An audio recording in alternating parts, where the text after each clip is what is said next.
Hi guys, welcome back to my channel. And I know it's been long. I was sick, so I don't know, I'm falling sick again and again, but I'm trying to be as consistent as I can. And yeah, today's video will be something different. It is sit down video, so you can grab a coffee and sit with me. I'm gonna share my journey, how I came to US, what is my background in India, and how was my journey as I came along. I'm excited to share my transition of my journey from India to USA. So from vibrant streets in India, where I used to live a few years in Mumbai, from the vibrant streets over here in New York, I have come along a really long way, where I experienced different culture, richness, personal growth and unforgettable experience. Before sharing my USA journey, I would like to share my background in India, my educational background in India. I completed my bachelor's in Ayurvedic medicine, bachelor's of Ayurveda medicine and surgery. I completed from Goa. And after completing my BMS, I came to Mumbai for I was there in Mumbai for 2 years, where I completed my diploma in clinical cosmetology, trichology and lasers. So along my academic journey, I was getting more lean towards the business side of it, as my family background is also like they run a business, so I was more inclined towards business. I wanted to fill the gap between modern audience and Ayurveda tradition. So I was looking like what I can do in the combination of this mindset. Whereas even somewhere in back of my mind, it was like I want to complete my masters. I should explore the different countries. I wanted to learn a lot. So that was the time when I decided, like, let me complete my I should pursue my masters in healthcare administration or management, because that will help me to grow as if I want to grow as a business. And that's where the thought, like a seed, was planted in my head when I was in third year or second year of my BAMS. And that's what I kept on thinking, and I was like in a regular basis like researching, and I came to Mumbai. But only the problem was I did not had any guide like who can help me, or any friends or family where they can help me with, like, who has been already in USA or any other country. It was not like just USA. So it was little bit tricky for me. I started doing some research, but I failed a lot. And one final day when I was in Mumbai, I thought, like, let's apply for US visa, tourist visa. And I did that, and I finally got my tourist visa. And at this process, I did not inform my parents like I had applied for tourist visa. So when I told them, my dad was actually surprised, like, how did you get the US visa, because it's a bit tricky to get the visa.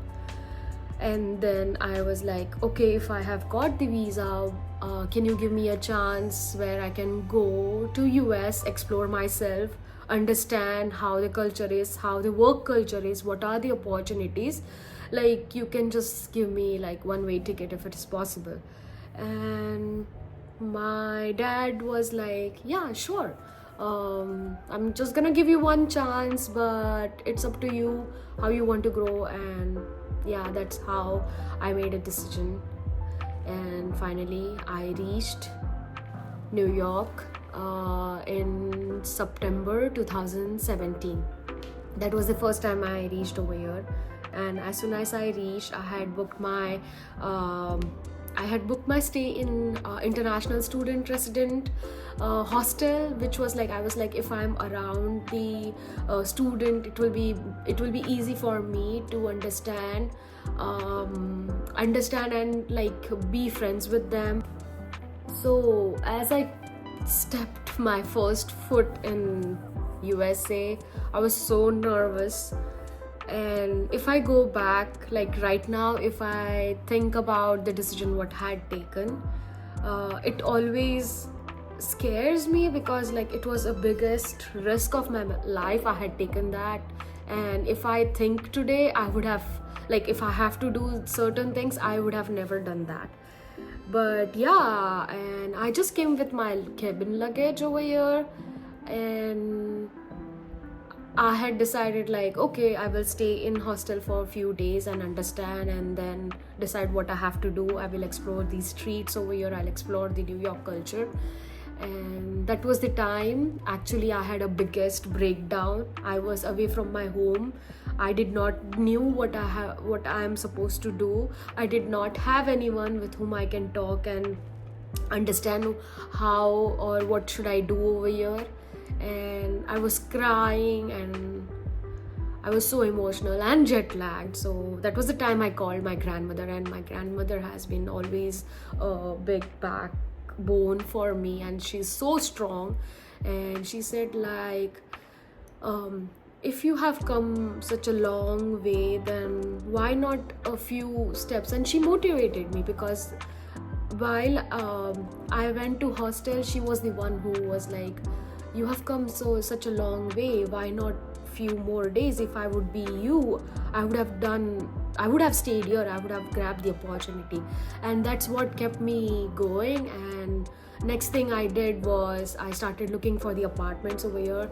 And I was like, I had an idea, like how in Mumbai there were a few Facebook groups, like how to find flats and flatmates. And so I thought, maybe let's try the same thing over here, or maybe I might find something. And actually I saw a post of an Indian guy who had posted about there is a vacancy in his apartment, but that was really old post. So I contacted him and asked him, is there still vacancy? I was still fine. And he said that he has someone, the girls are looking for a roommate, and he shared the number. So that was the time I called the number which he had shared, and I was like, I'm looking for a room. Is it if it is still available, I would like to come and see. And the person who received the call, her name was Tejal. And next day itself, I went to see the room. I liked it. As soon as I stepped in, they were so warm and welcoming. There were 3 girls living over there, Tejal, Shruti and Sheetal. So as I reached there, Sheetal was like, do you want to eat something? And she gave me food, and I started crying, because past 3 days I did not eat properly. I was just eating food what I had in my luggage, and I was homesick. So that made me like a relief, like, oh, finally I found someone. And that's how my journey started. And that's how we became friends actually. And the next was like Shruti, where she came in my life. Like we shared a room, and she was my roommate, and now we 3 are best friends, like me, Sheetal, Shruti and Tejal. We all 4 are good friends right now. And Shruti was like I did not have any bed sheet or blanket or mattress to sleep, and she shared her. And you never know how people come and help you. And since that day, we are still so growing strong. And I will be always grateful for you girls. I love you so much, and thank you for being there for me always. And that's how my journey started. They were engineers, they were student when I came, so I understood how they came. I understood their process. At the same time, when I was here as a tourist, I even explored few campus and universities over here. And after understanding the process and everything, I went back to India. I applied for university. I completed my application form, and I went and contacted few consultancies which helped me to find few colleges and few applications. But I was so sure that I wanted to come in New York City itself. So the university which I liked was already in my list, so I applied, and gratefully I got the admit over there, and within 9 months I was back in USA. And that's how my student life journey started. But now when I came as a student, I had different struggles, different challenges. So as a student, I had different challenges, and few challenges I came across as a student where, like, the first thing foremost, when you reach USA, you have to contact your DSO, who helps you with the international student to understand how the all the legal work you have to finish. Like, you have to take this travel signature if you're traveling outside country, if you are any need your vaccination, if you want to understand the insurance process, everything, DSO helps you. So I would always recommend, if anyone as an international student right now watching or planning to come in future, you should always be in contact with DSO. Really, DSO helps you in a really good way.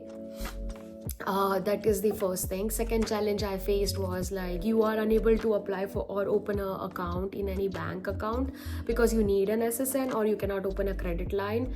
But like, if depending on if you are on student visa, few banks allow you to open the bank account. You have to give your documents, like the student referring the student documents, like you need I-20, your passport, your visa and everything. And for credit card, you need an SSN. You cannot open a credit card without an SSN. But right now there are few banks who allow student to open a credit card and you can start building your credit history over here. So after the bank process, the bigger challenge was to get the on-campus job. If you have getting an on-campus job is a win-win situation, because you can at least help to provide yourself if you get an on-campus job, and where you are allowed to work at least 20 hours a week. And again, it depends from university to university and your coursework. So that's where I started working on campus and started providing for myself, like whatever, like I started giving a share in my like apartment rent and everything. And after completing that, it's a big struggle over here with every visa process. And as you move forward, like to find a job, like you have to do so many applications. And then there are STEM courses, non-STEM courses. STEM courses are like which allows you 3 years of OPT period, and with non-STEM it allows 1 year of OPT period. I was under 1 year of OPT period of non-STEM course because my university offered MHA under non-STEM course. So I had just one attempt of H1b lottery once I graduate. So you have to be very calculative. Once you decide you are gonna make this decision over here, you're coming as a student.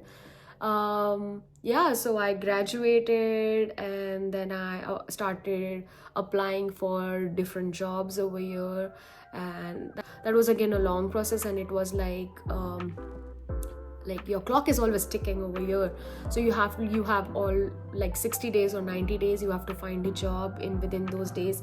And for me, the bigger risk was, like, when you find a job, you have to even find if anyone is sponsoring your visa for work visa. So I got a lot of rejections, I did a lot of applications, and finally I found the job, and yeah, everything went smooth after that. But again, the story does not end over there. Now when you are on your work visa, you have your different challenges. So I would just say that every process in your life, you come across with different challenges. It's up to you how you take it and how you move forward. And that's my story. And obviously this is my story, everyone's story is going to be different over here. My husband's story is different, He came over here. He had already made a plan to come to US when he was in 8th grade, and he followed his passion and he came over here. I was not like someone I like decided very young age. It was like it happened gradually, and I ended up coming over here. So the most rewarding thing I have experienced, that is the people I have met in my life, and I'm so grateful for each and everyone whom I have met and who have helped me in my journey. And thank you so much for being there for me, understanding me, supporting me, and giving this confidence like yes, you can do it. And I will be always grateful for my family, my godmother, and my friends. And yet the journey does not end. Every visa has its own restrictions, and I do not have any regrets. And in future also, whatever challenges challenges come in my way, I am gonna be welcoming them with my open arms and with a happy face, and I will face them, and I will be always grateful for each and every. And yeah, that's my story. And if you have any questions, or if you have any concerns, or if you have any things to share from your end, please share on comment. I would love to see, and I actually read everyone's comment. Whoever is like, even if the one comment is there in my video, I feel really happy. So please do that and like my video and share with your friends. It will be a really big support for me, and I'm doing this just like it's my passion. So I'm doing, actually I wanted to start my YouTube channel when 2016, but yeah, I have gathered my confidence at this age and I'm doing it right now. So thank you. Bye.